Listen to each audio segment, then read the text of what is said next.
Can a 5th edition and Old School Essentials crossover work? Let's find out on today's Reviewcap.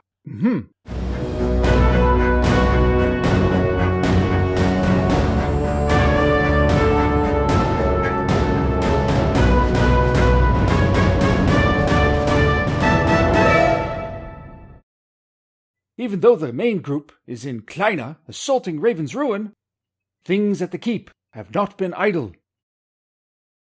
With all but 2 of the regular players unable to make this session, 2 guests have been brought in, while the 2 attending regulars swap out and play characters from their backup list. And thus, life in the keep continues.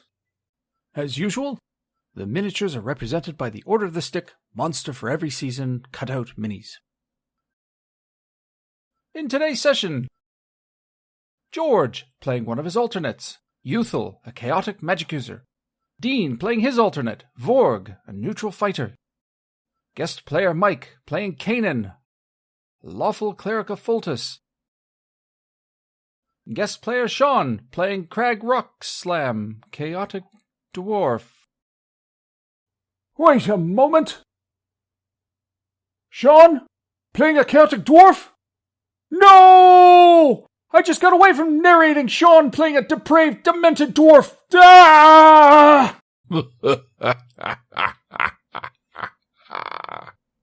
If you wish to see the exploits of the dwarf in question, then check out the Night Below review caps.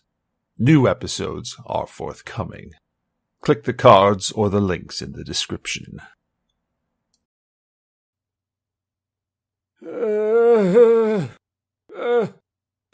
Alright.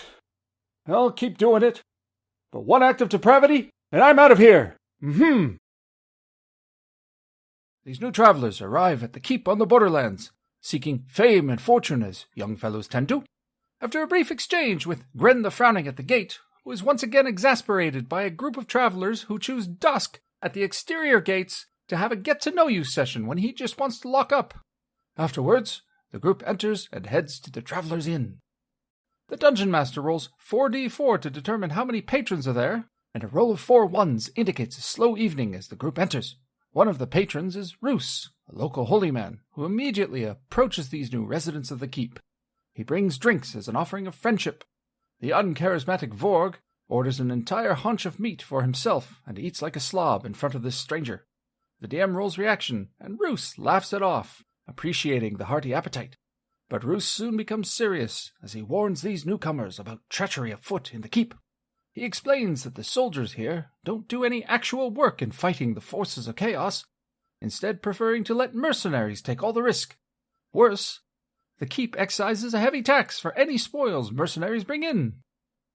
Roos also mentions a so-called merchant known as Caldwell, someone Roos suspects of being an agent of chaos, as he recently bought a small keep nearby that was once owned by a vile necromancer. He hired a team of mercenaries to go to the keep and secure it for him, but none of them have yet returned. He suspects sinister dealings. Kanan asks Roos if he knows of any other forces of chaos in the area, as he is a priest of Foltus and seeks to eliminate such threats. Roos speaks of the cave complex to the east being a home to many evil humanoids. If they seek to explore the caves, Roos offers them a blessing of Oral, goddess of the sky. After an evening's rest, the group seeks information about other jobs and tasks, though all are in agreement that exploring these caves seems a viable option. Youthful makes efforts to secure retainers, but alas, there are no takers. Kanan checks in with the keep priests, who share his faith. A high reaction roll due to charisma and shared faith makes an instant ally out of the curate, who tells Kanan that he and his allies may come to him should they need healing from their tasks. Crag and Vorg head to the provisioner to top up supplies, but discover a hubbub. People and guards are gathered. Something has happened. A robbery of some kind, with the place ransacked. Garen, the provisioner, is missing. Gren the Frowning is directing guards to tasks, but investigation isn't his wheelhouse. Crag and Vorg muscle their way forward and demand information. But a double 1 reaction roll, made worse by Vorg's low charisma, results in the 2 being immediately arrested by the very aggravated Gren. He orders them to the jail until he has time to question them. Youthful sees this, but chooses to do nothing. Fortunately for Crag and Vorg, Kanan arrives on the scene, and being a priest of Foltest, combined with a high reaction, he is able to secure his companion's release before they are hauled off. As Kanan is a cleric of Foltest, and the reaction roll is high, Gren is happy to hand off investigation duties to him and assigns one of the guards, Jesselyn, to aid them. Investigating the ransacked shop for clues, they see the place has been completely turned over, and the large bay window at the front of the shop has been smashed. Glass shards cover the ground immediately outside the shop. Kanan finds Garen's ledger, and they compare the inventory to the lists. The others do a search and cleanup, with Crag keeping an eye out for stuff he can snag when Kanan isn't looking. There is a door to a private room, but the group scours the main room first. After hours of looking, they are surprised to learn that while the room has been ransacked, nothing seems to have been taken at all. All of the shop's coin is present in a lockbox, and the inventory all lines up, save for one item, an exotic something, the final word being smudged, save for the first letter, the letter B. Kanan continues to peruse the ledger while Uthal and the others check out Garen's private quarters. It is likewise turned over, but a covered birdcage gets their attention. Pulling the tarp down reveals a bright, multicolored bird, but with lizard legs and a tail. Vorg is immediately afraid and backs away slowly, but the others are quite curious. The bird bursts out of the cage, which is not secured. The dungeon master checks the creature's reaction, and it is not immediately hostile, instead jumping on the bed and squawking at them. Get out of here! Go on, beat it! They keep their distance, and slowly back out of the room and shut the door. Kanan has the group search the main room for secret and hidden doors, but a bored Crag immediately decides that it's a good idea to befriend that bird. He creeps into the room with food and tries cooing gently. A new reaction roll is made, but this time it is aggressive and attacks Crag. During the scuffle, it rakes its beak across his arm, which he feels starting to stiffen and turn to stone. But a monumental effort of will shakes the effect before it can take hold, and Crag withdraws, shutting the door. They report the current findings to Gren, who orders the death of the bird. Garen should have known better than bring such an animal into the keep, and if they do find him, he'll be in deep trouble. The group armors up to fight and kill the bird.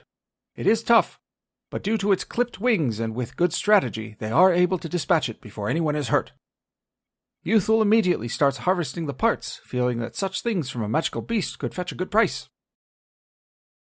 Kanan interrogates the tradesman Rhys, whose shop is adjoined to the provisioner's, but Rhys knows nothing. Even a thorough search of the adjacent wall is fruitless. The team searches the bedroom more thoroughly, with the threat of the cockatrice removed. Crag finds a loose flagstone under the bed, with a small chest full of goodies.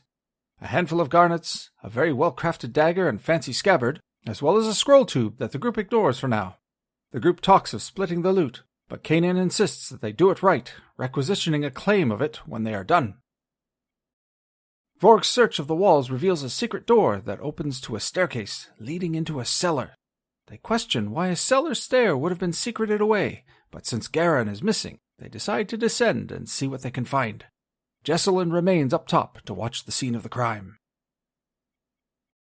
Crag is in the lead and notices an urn placed immediately at the bottom of the stairs. As he approaches, a loose step slips and he loses his balance, tumbling down into the urn, which breaks, revealing that it's filled with a greenish ooze. The dungeon master calls for a saving throw to see if any gets on Crag, but he succeeds and scrambles away before any can touch him. Hopping over the slime puddle, they explore the cellar. Another threat immediately emerges from behind the boxes and crates. Large rats, deformed and diseased, dripping foam from their mouths. The group fights and kills the rats, but Vorg is bitten. They are concerned about transmission of some disease and resolve to consult the healers at the Church of Foltest. A quick search of the crates and boxes reveals just normal items one would expect a provisioner to have: torches, rope, etc. A door ahead leads to another, larger chamber and has been laid out as a shrine to some unknown deity. The group's efforts to identify the deity prove fruitless, so they make plans to inform the Church of Foltest. As they search, a rattling sound gets their attention, and a swarm of skeletal rats appears from behind the altar and rushes forth. Uthal, Vorg, and Crag step back. But Kanan steels himself and calls upon his faith, stepping forward, brandishing his holy symbol. He rolls 2d6 to turn undead, but alas, a 5 is scored, not enough to turn skeletons. The little beasties swarm Kanan, and he succumbs to death by 1,000 cuts. The others decide to smash the rats to bits and engage. It's a rough go, but they are able to smash each and every one, though too late to save Kanan. With the honorable cleric dead, the group concocts a plan to sneak the loot and some shop valuables past Jessalyn, but decide to search the rest of the temple first. They find a pit trap in front of the altar, one leading to what looks like a system of caves beneath the keep, as well as a dozen gilded golden candelabras. They take Kanan's body up to Jessalyn, and Vorg asks for her aid in taking him to the Church of Foltus while the others continue their investigation. A high reaction means she readily agrees. Craig and Vorg loot the place and sneak their spoils out while she's gone.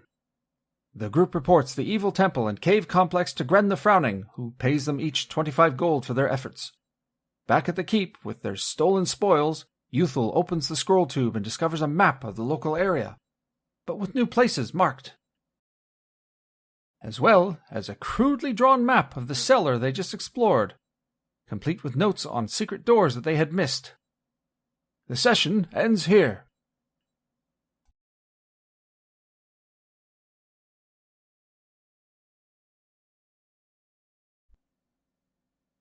Well, at least Crag kept his depravity to a relative minimum. Anyway, the module. Beneath the Keep, by Chris Doyle, is from Goodman Games' 5th edition fantasy module line, written for Dungeons & Dragons. Chris Doyle's other works for Goodman Games include several Dungeon Crawl Classics products, other 5th edition fantasy modules, as well as the marvelous Original Adventures Reincarnated line, where Mr. Doyle and others have produced 5th edition conversions of classic modules such as Keep on the Borderlands and Temple of Elemental Evil, among others.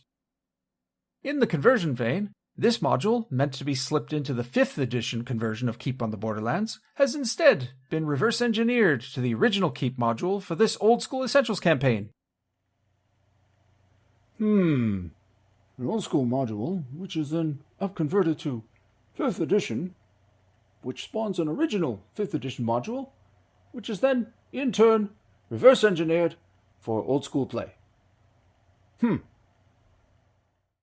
It's a good adventure overall, and slides easily into any game set at the Keep on the Borderlands or similar setup.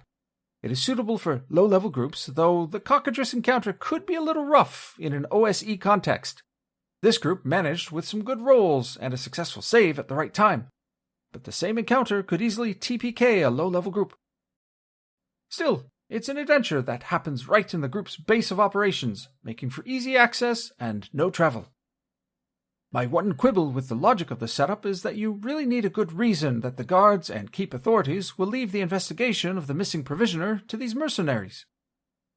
In this case, one of the group was a cleric of Foltus, which worked perfectly, but other explanations might be a stretch, but that's for individual dungeon masters to suss out. This group only finished about half of the module, leaving the cave complex unexplored and much of the mystery unresolved. So it's highly possible that this scenario may yet appear again.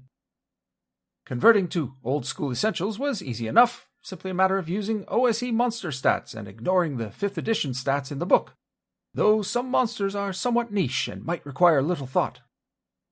While this is a level 1 adventure for 5th edition characters, I would probably suggest level 2 on average for OSE characters, especially those going deeper into the caverns.